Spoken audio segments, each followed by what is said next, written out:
Saludos amigos y amigas, bienvenidos a Historia con el Móvil. Mi nombre es Juan Jesús Pleguezolo, soy profesor de Historia de Instituto y estoy realizando este podcast especialmente dirigido a estudiantes de secundario y bachillerato, aunque también va a todas esas personas amantes del saber, todas esas personas curiosas, esas personas que les gusta conocer, esa gente que guarda en sí un espíritu humanista.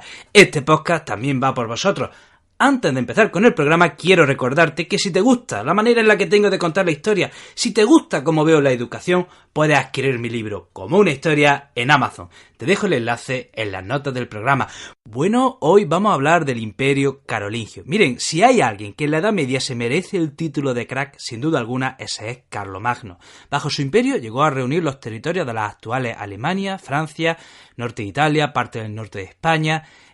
Se le llama, de hecho, el padre de Europa porque fue el primero que llega a reunir a todos estos pueblos. Aunque bueno, con el tiempo aquello se deshizo, pero ahí quedó su experimento. Vamos a remontarnos al inicio. Vamos a ver, todo esto, el Imperio Carolingio tiene su inicio en el pueblo franco. El pueblo franco es un pueblo bárbaro más que hostiga, ataca y pone en un brete al Imperio Romano de Occidente. A lo largo del siglo IV, distintos pueblos bárbaros van atacando el Imperio Romano de Occidente. Estaban los francos, los visigodos, los godos, los ostrogodos, los suevos, los vándalos, etcétera, etcétera. Y uno de estos pueblos era el pueblo franco. Y el pueblo franco se establece a lo largo del siglo V en la actual Francia. Y allí se empieza a reinar una dinastía de reyes que le llaman la dinastía merovingia. Sucedía lo siguiente: en la corte de los reyes había una figura que era la del mayordomo de palacio, que poco a poco va adquiriendo más y más poder. El rey empieza a ser una figura simbólica. El rey franco cada vez empieza a trabajar menos. Empiezan a llamarle los reyes holgazanes. Estos reyes francos cada vez tienen menos poder, reinan menos, y quien de verdad adquiere el poder es el mayordomo de palacio. De manera que en el reino franco tenemos un rey que realmente no reina y un mayordomo de palacio que no es rey, pero que en realidad sí reina. Así que empiezan a haber mayordomos de palacio que cada vez van adquiriendo más y más poder, como puede ser Carlos Martel. Luego tenemos su sucesor Pipino el Breve, que era mayordomo de palacio. Y Pipino el Breve en el año 751 llega a la siguiente conclusión. Dice, vamos a ver, pero si yo aquí quien parte el bacalao de verdad soy yo, si el rey no pinta nada. Así que le pide permiso al Papa de Roma y le dice al Papa, Papa, vamos a hacerlo bien. Vamos a hacerlo bien, o sea, si aquí quien de verdad reina soy yo, pues ¿por qué no me proclamo rey? Así que el Papa de Roma le da permiso al mayordomo de palacio Pipino el Breve para que se proclame a sí mismo rey. Y Pipino el Breve se proclama rey en el año 751. Coge al rey franco, Childerico III, y lo relega. Pero atención, ¿cómo? Atención, lo humilla. ¿Cómo lo humilla? Cortándole el pelo. ¿Por qué? Porque en aquella época, para estos reyes, tener pelo era símbolo de poder. Bueno, pues entonces le corta el pelo y lo lleva a un monasterio. Entonces Pipino el Breve en el año 751 se proclama a sí mismo rey de los francos y ya tenemos pues una nueva dinastía en el poder. Pipino el Breve muere en el año 768 y divide su reino entre sus dos hijos, Carlomagno y Carlomán. A priori, a quien le toca la mejor parte del pastel es Carlomán. Carlomán se había quedado, digamos, con el corazón del reino, y a Carlomagno le habían dejado los territorios que rodeaban los territorios de Carlomán. De manera que sí, que el reparto era equitativo, pero quien le había tocado un territorio más compacto, sin duda alguna, era a Carlomán. Bueno, pues desde el mismo momento de la muerte de Pipino el Breve, los dos hermanos ya se están mirando mal el uno al otro. De hecho, se coronan reyes en sus respectivos territorios en iglesias diferentes. Y bueno, al año siguiente, en el año 769, en Aquitania, territorio que compartían, que estaba en la frontera entre los territorios de Carlomagno y los territorios de Carlomán, hay una rebelión. ¿Y quién acude a sofocar esa rebelión? Carlomagno. Carlomán deja tirado a Carlomagno. El tío Bill no ayuda a su hermano. Carlomagno se ve solo ante los rebeldes y consigue sofocarlos, consigue derrotar a los rebeldes y gracias a que gana a los rebeldes, Carlomagno queda en una situación de superioridad respecto al hermano. Y aquí ya Carlomagno dice, vaya, uy, qué chungo, que el hermano más chungo tengo, que me ha dejado tirado, esto no puede ser, me lo tengo que quitar de en medio, yo soy mejor que él, pin que pan, y empieza a tejer alianzas para ver cómo cargarse a su hermano.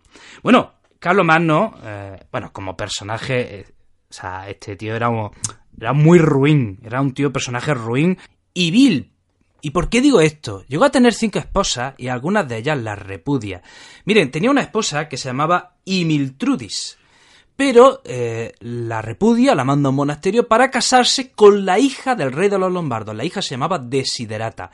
¿Y por qué carajo decide casarse con la hija del rey de los lombardos? Porque el reino de los lombardos estaba al norte de Italia, o sea, al sur de los territorios de su hermano Carlomán. Por lo tanto, si Carlomagno con sus territorios ya estaba rodeando, tenía todos los territorios que rodeaban al reino de Carlomán, y los lombardos estaban al sur de los territorios del reino de Carlomán, por lo tanto estaban rodeando, gracias a esa alianza, ya estaba rodeando a su hermano. Pero sucede lo siguiente, en el año 771 muere Carlomán, por lo tanto su enemigo, su hermano y enemigo ya no está, y entonces Carlomagno dice, ¿y para qué quiero seguir casado con la hija del reino de los lombardos si ya esta alianza no sirve para nada? Entonces repudia a su segunda esposa y al tiempo se casa con otra mujer que se llama Hildegarda, con la cual se estuvo más años y le dio 9 hijos.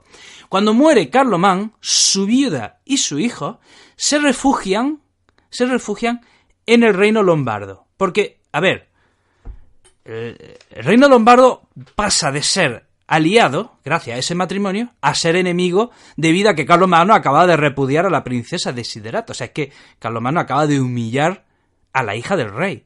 Por lo tanto, el rey de los lombardos pasa a ser enemigo de Carlomagno. Por lo tanto, la viuda de Carlomán, ¿dónde se refugia? En el reino de los lombardos.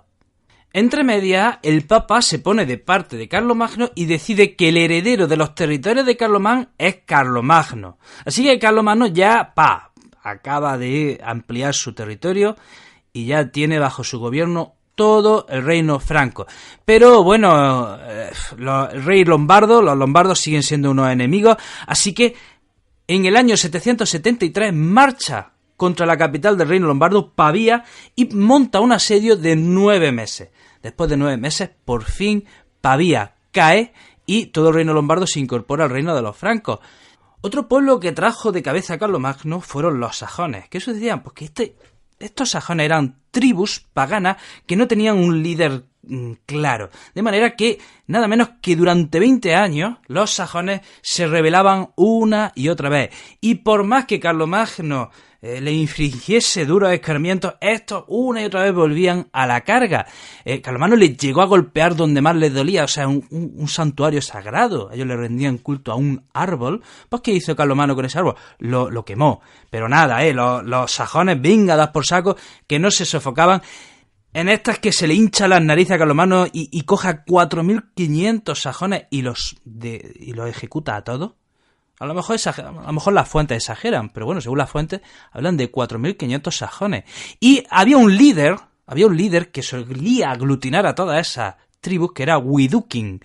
Y bueno, Carlomagno no tiene manera de atrapar a este líder, y ya finalmente este líder se rinde de forma voluntaria, y bueno, Carlomagno le perdona la vida a cambio de que este líder, Widukind, se convierta al cristianismo. Así que Widukind se bautiza y, atención, su padrino es el mismo Carlomagno.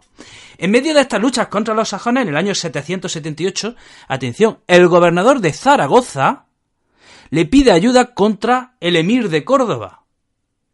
Y dice Carlomagno, hostia, qué guapo, ¿no? ¿Y si puedo extender mi soberanía por toda la península ibérica y además sobre otros pueblos que ni siquiera son cristianos, como pueden ser los musulmanes? Bueno, porque el gobernador de Zaragoza, estamos hablando de un gobernador musulmán. Pues nada, ya que va Carlomagno en el año 778 a ayudar al gobernador de Zaragoza, pero cuando llega allí, las puertas están cerradas, las puertas de la ciudad están cerradas. Había habido un cambio de gobernador, las puertas están cerradas, así que Carlomagno intenta un largo asedio, que la cosa le sale mal y dice, ¡hala! Pues ahí os quedáis. Se va, y como estaba Carlomagno muy enfurruñado, a la vuelta saquea Pamplona. Y vale, muy bien, ha saqueado Pamplona, pero cuando Carlomagno se está volviendo con su tropa y va por el paso de Roncesvalles, cuando va por los Pirineos, los vascos les tienden una trampa y desde las montañas los vascos empiezan a atacar a la retaguardia del ejército carolingio, provocando una masacre.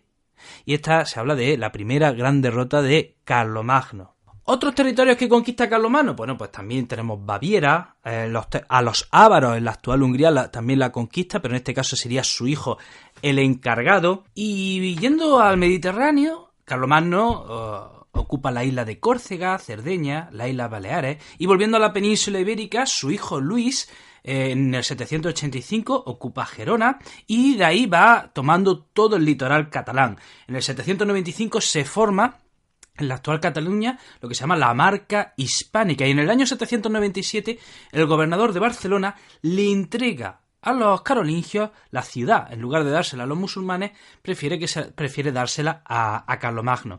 En el 809 también ocupan Tarragona y en el 811 Tortosa. Y bueno, Carlomagno es que ya lo tiene todo, o sea, tiene todo, casi todo el occidente cristiano.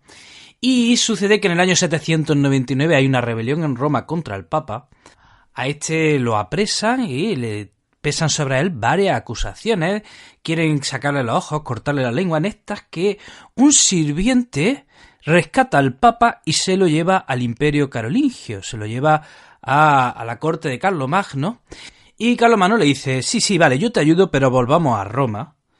Y Carlomagno vuelve con el Papa a Roma y en una asamblea hace jurar al Papa que él es inocente de esos cargos de los que le acusan.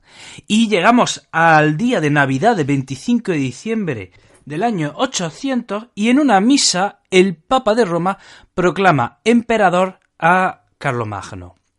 El emperador legítimo, digamos, que estaba en Constantinopla. Ese era quien de verdad era el heredero del Imperio Romano, pero en este caso el Papa de Roma se lo salta y proclama a Carlomagno emperador. Por eso siempre hablamos del Sacro Imperio Romano Germánico. ¿Por qué?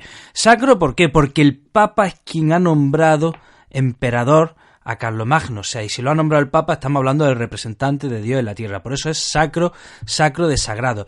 Imperio, ¿por qué decimos imperio? Porque Carlomagno se considera el heredero, el sucesor del Imperio Romano. Entonces decimos Sacro Imperio Romano porque era el heredero de los romanos, y Sacro Imperio Romano Germánico porque está ocupando los territorios germánicos, que eso es hasta ahora hemos hablado de reino franco, pero bueno, con el tiempo casi esto pasa a confundirse con los territorios germánicos. Por eso decimos Sacro Imperio Romano Germánico, y esto es una institución que se instaura ahora y llega hasta 1806. Hasta el 1806 tendremos a alguien en Europa que se declarará emperador del Sacro Imperio Romano Germánico. Otra de las cosas por las que Carlomagno ha pasado a la historia es porque durante su reinado se intentó un renacimiento cultural. Carlomagno se consideraba a sí mismo como el sucesor del Imperio Romano. Consideraba que su imperio era el heredero del Imperio Romano, por lo tanto había que recuperar su cultura, y por eso hablamos que hubo un renacimiento carolingio. ¿Y qué hace Carlomagno? Pues fomenta la cultura, fomenta programas que recuperen la cultura clásica a través de los monasterios, de las escuelas de traductores, atrae sabios y eruditos de toda Europa para intentar reunir todo ese conocimiento clásico que estaba disperso, y por eso en los monasterios hay una gran labor para recuperar la cultura clásica. Ojo, Carlomagno no sabía leer y escribir, lo intentó al final de sus días, intentó aprender a escribir, y es durante ese reinado donde se fija la escritura que tenemos hoy día de la letra minúscula. Hasta entonces se escribía en mayúscula, y a partir de ahora cuando se empieza a escribir más en minúscula. También vamos a hablar de su palacio de Aquisgrán.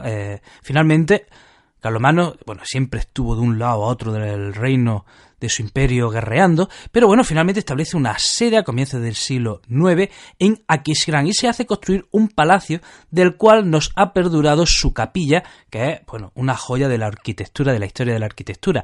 Una capilla que albergó, donde está hoy día enterrado Carlomagno, y se construye en principio para albergar algunas reliquias, por ejemplo, la capilla de San Martín. Ya saben que San Martín era un general romano. Martín era un general romano, pues que un día se encontró un pobre que le tenía frío, y este general romano cogió su capa, la partió por la mitad y se la dio a este pobre. Resulta que ese pobre era Jesús de Nazaret. Pues ¿qué pasa? Que esa capilla se convierte en una reliquia la capilla que le dio este general romano a Jesús, y hay muchas iglesias por Europa que albergan trocitos de esa capa. Y de ahí viene el término capilla, porque esa iglesia pequeñita albergaba la capilla de San Martín, y de ahí pues esa capilla de ese palacio que está en Aquisgrán. Y repito, de ese palacio solo nos ha quedado la capilla.